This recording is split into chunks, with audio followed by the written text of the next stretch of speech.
Mashiv l'Adonai, kol tagmulohi alai. Mashiv l'Adonai, kol tagmulohi alai. Comment puis-je te remercier, Dieu, pour tous les bienfaits que tu fais avec moi? Merci Hachem, merci Boré Olam, Toda Rabba, pour Bezrat Hachem, Leda Kala de Naomi, qui est en Bezrat Hachem, qu'on a de bonnes nouvelles dans les minutes qui suivent le... Voilà, on associe avec ça, bien sûr, tout le monde. D'abord, merci beaucoup pour cette matinée exceptionnelle. Ariel, merci beaucoup avec Rémi pour le petit déjeuner. D'un autre... la vérité, c'est... Ne montrez jamais ça ne montrez ça jamais dans des photos. Soyez pudiques. Si c'est pas possible. Ça n'existe pas en Israël, quelque chose pareil. Je sais pas, tous les matins. C'est quoi ça? Merci Boré Olam, Toda Rabba. Je vous remercie d'être là. Alors, Boker Tov, extraordinaire. Alors, écoutez-moi bien, aujourd'hui. Permettez-moi d'accueillir mes amis sur les réseaux sociaux qui se connectent, qui sont avec nous. Vous êtes avec moi dans le Limud Torah de ce matin pour votre beracha, votre atzlacha, tout ce que vous avez besoin. Amen, Keni Ratzon Kakadosh Baruch Hu. Dans ce Chodesh Tov ou Mevorach de ce matin qui nous ouvre les portes, le mois de Hadar, le mois des miracles. Bezrat Hashem, ça y est. Bientôt la Géoula, elle arrive. Et en plus, elle va sortir de dehors à Géoula. Eh ben oui, Bezrat Hashem. Michael, qu'est-ce que tu fais, mon chéri?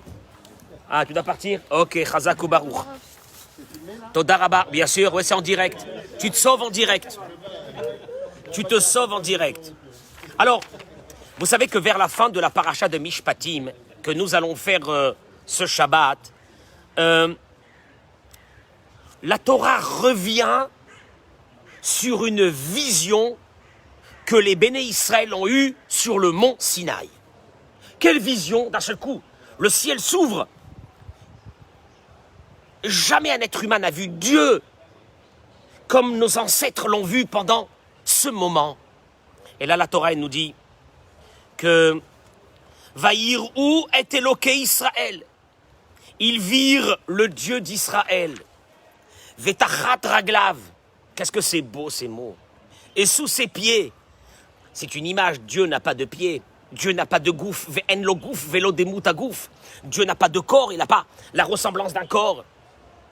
Et sous ses pieds, Kemaase livnat à saphir, il y avait comme un ouvrage en briques de saphir.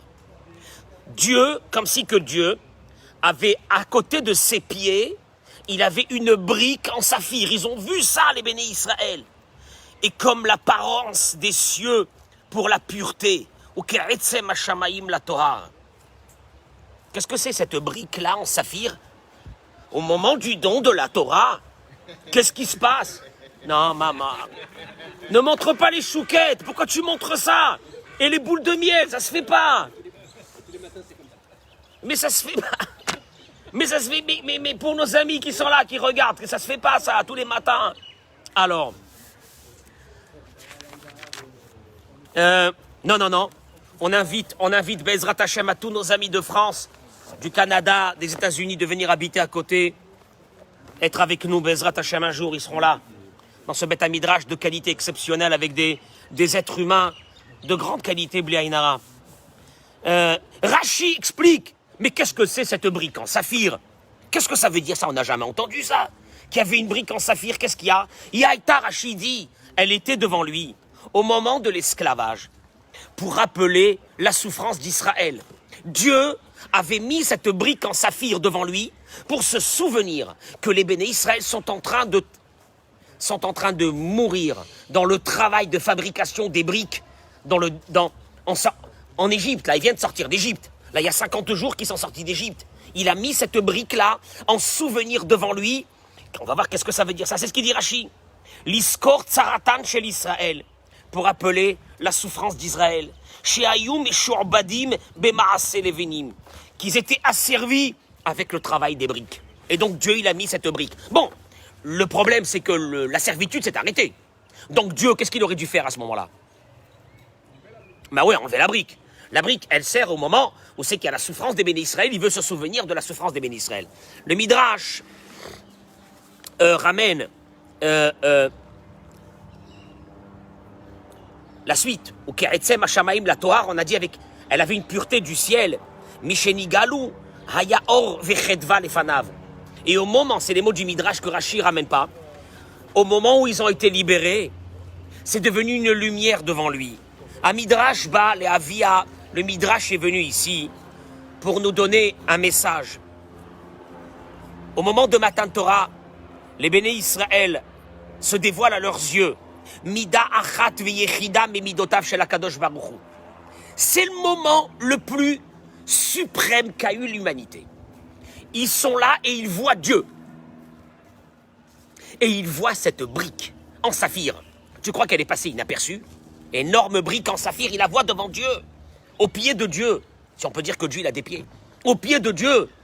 Pour se souvenir de la souffrance qu'ils ont passée les béné Israël. Et là, Dieu il te dit, au moment suprême de mon dévoilement, je vais te dire une chose.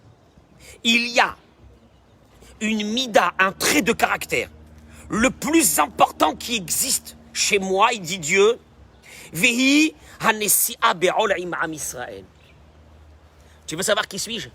Dieu est Dieu béni Israël. Vous voulez me voir une fois? Vous voulez savoir qui je suis pendant une fois? Vous allez me voir et c'est fini. Mais vous allez voir pendant cette fois un seul message. Lequel? Combien que je supporte la douleur du peuple d'Israël. Regardez cette brique-là. Regardez cette brique qui était à côté de moi au moment de la servitude pendant ces 210 ans. Vous pensez que je vous avais oublié.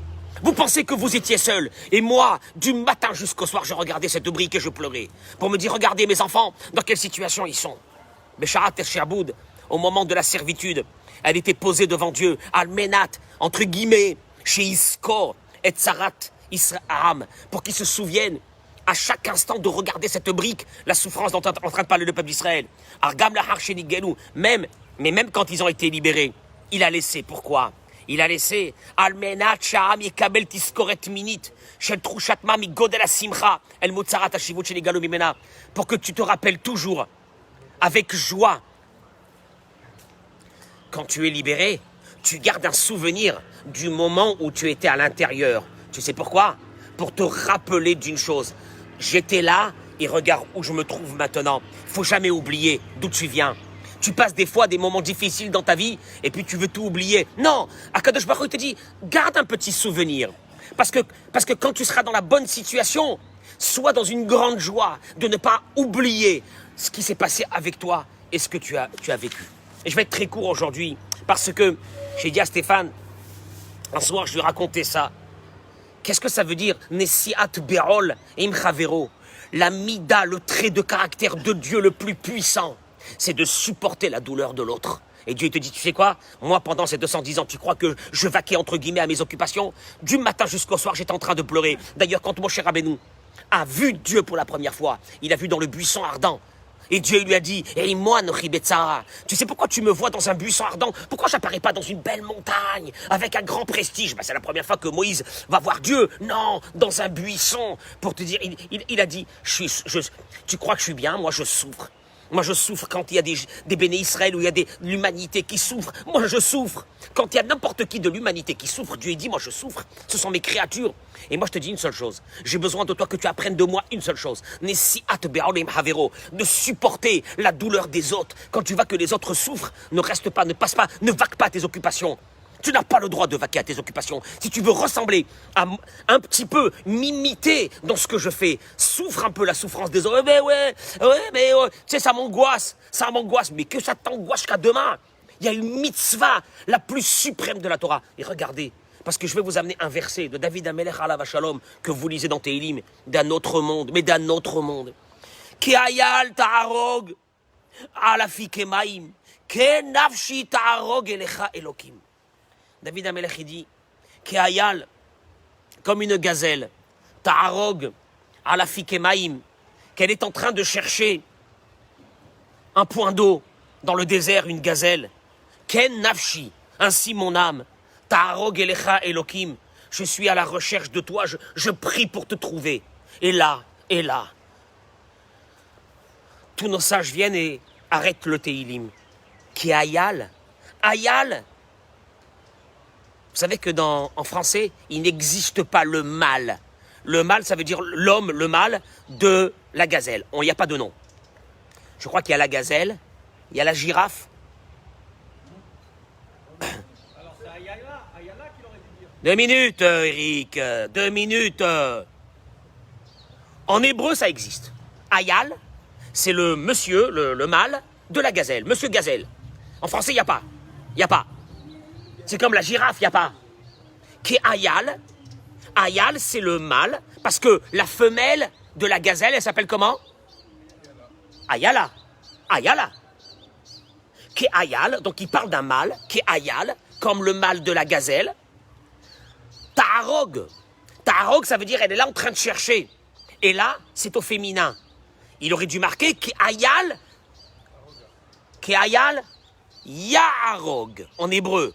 Yaharog, c'est au masculin. Elle cherche, elle prie, elle aspire, il aspire. Ke'ayal, le mâle de la gazelle, aspire.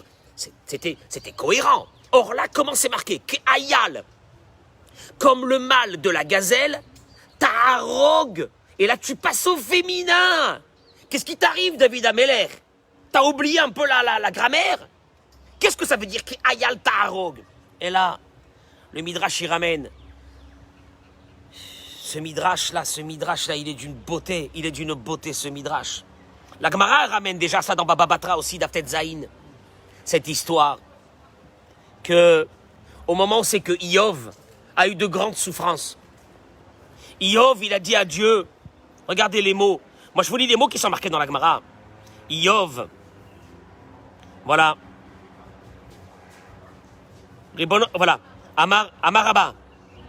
Il lui a dit Iyov, Ribono Shel Haolam, maître du monde. À un moment donné, il n'en pouvait plus, Iyov. Il n'en pouvait plus des souffrances qu'il avait. Il a dit à Dieu, Shema Ruach Se'ara Avra Lefanecha, Venit Halef Lecha, Ben Iyov Le Oyev. Il lui a dit, Dieu, il y a dû avoir un truc qui s'est passé dans le ciel. C'est pas possible. Pourquoi ça me tombe dessus? Moi, je m'appelle Iyov. Et le mot de Iyov a les mêmes lettres que Oyev. Apparemment, tu avais fait des décrets sur les Oyev. Oyev qui veut dire quoi? Des ennemis. Tu avais une colère sur des ennemis. Il s'est passé dans le ciel un balagan. Je sais pas quoi. Et à la place que ça aille, ces plaies, cette maladie, à la place qu'elle aille sur Oyev, sur des ennemis, elle est venue sur moi que je m'appelle, comment il dit? Je m'appelle Iyov, c'est les mêmes lettres. Apparemment, il y a Dieu, il y a dû avoir un truc. Il s'est passé quelque chose dans le UPS là-bas. Quand ils ont envoyé les punitions, ils me sont tombés dessus alors que c'est peut-être que c'est pas mon nom. Et là, Dieu, il va lui répondre. Vous avez compris là? Vous avez compris les mots? Et là, il va lui répondre. Il va lui dire comme ça. Akadosh Baruch Hu, il lui a dit, Hayadata Marlo, il lui a dit Dieu, Hayadata et ledet ya'ale sela, holel ayalot ishmor. Il a dit, comment? Tu penses que je me trompe?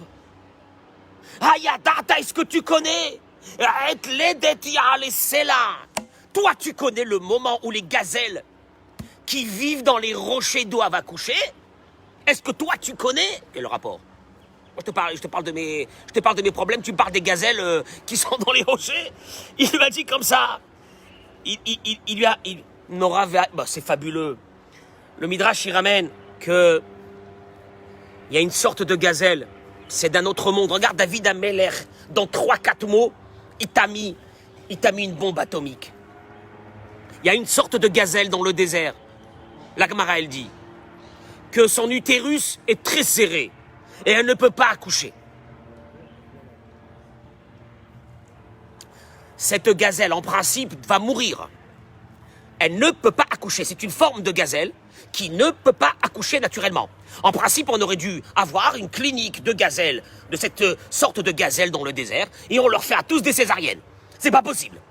Elle ne peut pas accoucher. Sinon, Hazvé Shalom, leur allez-nous à Dieu ne plaise.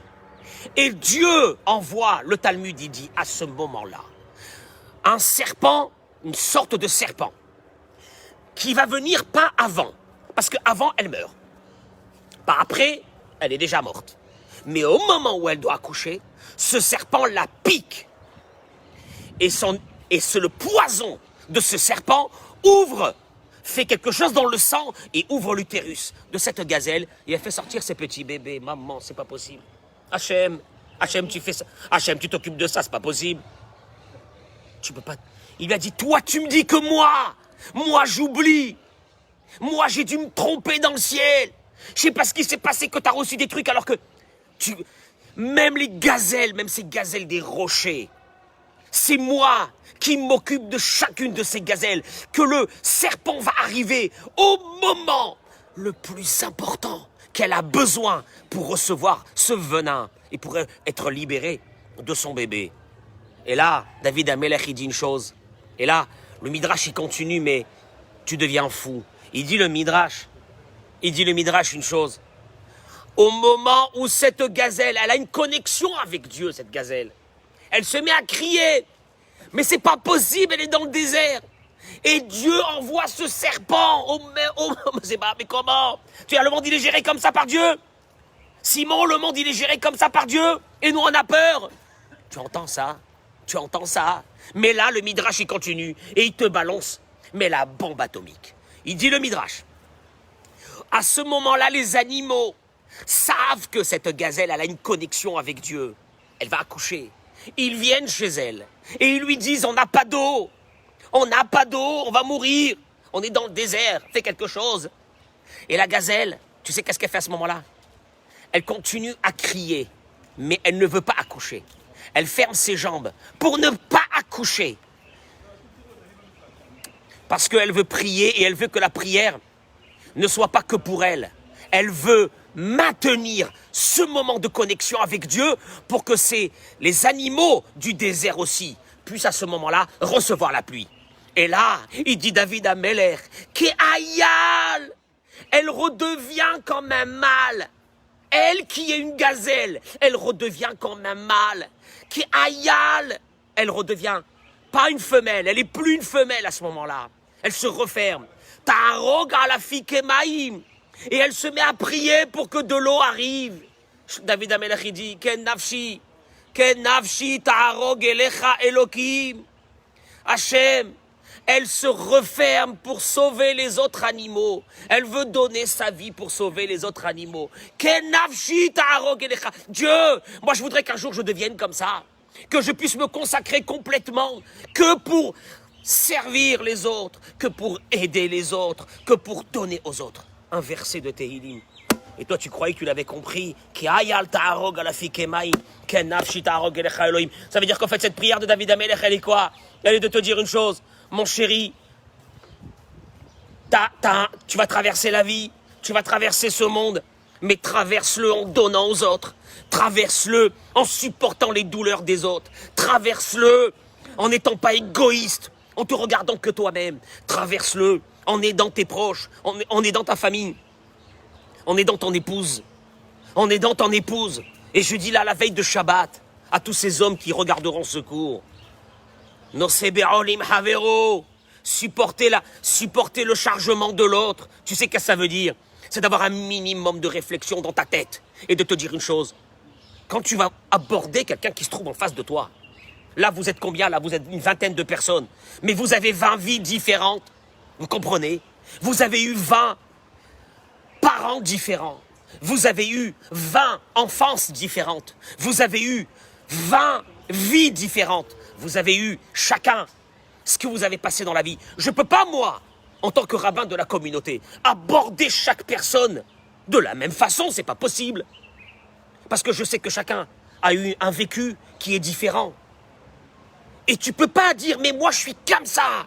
Et il faut que ça soit comme ça. Et il n'y a rien à faire. Mais ça veut dire quoi? Ça, c'est le contraire de Dieu. Dieu, il te demande une chose, avec chaque personne que tu vas voir dans ta vie, aborde cette personne selon ce qu'elle a vécu, selon les souffrances qu'elle a eues, selon le passage dans ce monde qu'elle a passé, selon l'enfance qu'elle a eue, selon les parents qu'elle a eus, selon la famille qu'elle a eue, d'où elle vient, qu'est-ce qu'elle a passé, qu'est-ce qu'elle a supporté, qu'est-ce qu'elle a souffert. Et là, tu vas avoir une approche de quoi? De nos Seberolim Havero, de supporter avec l'autre le chargement de l'autre. Mais tu peux pas venir comme ça et prendre tout le monde comme des robots, c'est pas possible. Et ainsi, dans la vie particulière, je vous le dis à vous, mais que les femmes aussi le font de leur côté.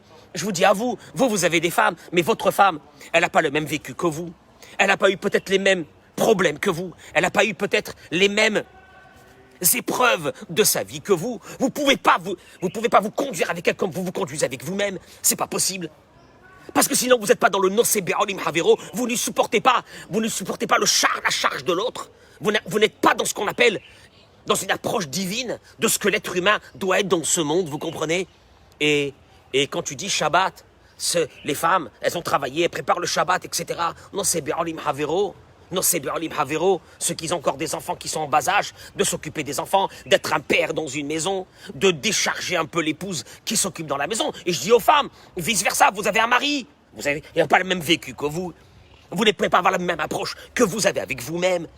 Et pourquoi? Parce que sans ça, tu n'es pas du tout dans une approche divine. Tu vis une vie d'égoïste dans ce monde. Et toi, tu te regardes que toi-même et il n'y a rien d'autre. Et là, la Torah elle te dit, regarde, au moment où c'est que le ciel s'ouvre, qu'est-ce qu'ils ont vu là? La brique de saphir que Dieu avait posée devant lui, ça veut dire quoi? Ça veut dire que Dieu il est en train de te dire une chose. Dieu il est en train de te dire, tu sais quoi? Voilà, c'est le meilleur moment là. Là c'est le don de la Torah, c'est le meilleur moment. Je vais t'expliquer moi un truc. Moi la Torah, elle n'est bonne que si il y a cette approche vis-à-vis de chacun, vis-à-vis des enfants, vis-à-vis de nos adolescents qui sont en train de traverser des choses difficiles dans la vie. Dans ces béoles, c'est une base fondamentale de la Torah. Si elle n'existe pas, il n'y a pas de Torah. Vous avez compris? Je vous souhaite Shabbat Shalom ou Mevorach, Beracha ve'atzlacha, Amen Ken Yiratzon.